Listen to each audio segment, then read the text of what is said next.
Şirata hadis قال عليه الصلاة والسلام Peygamberimiz sallallahu aleyhi ve sellem etti. Ma min kharicin min beytihi fi talabil ilmi illa vada'at lehul melaiketu ecnihataha ridan bima yusna'u hatta yarci'. Eğer birer kişi bilim alu niyeti bilen o'z yurtidan çıga iken, ferişteler onun bu işinden kanaat bulup, kiri iğne eğlenip qaytqancha onun için o'z qanotlarini jayirlar.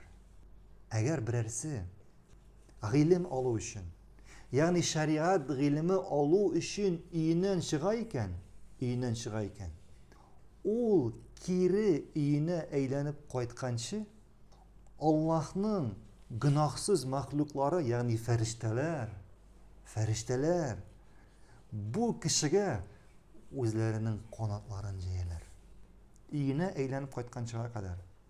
Hamda biz bu hadisdan ko'ramiz, ilim alu, shariat ilmi aluning nindi zo'r fazilat ekanini, nindi zo'r ajr savob ekanini, nindi buyuk amal ekanini Alloh qarshida.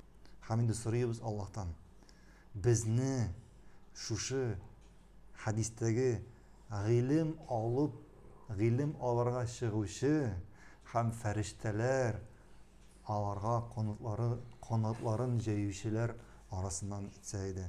Amin.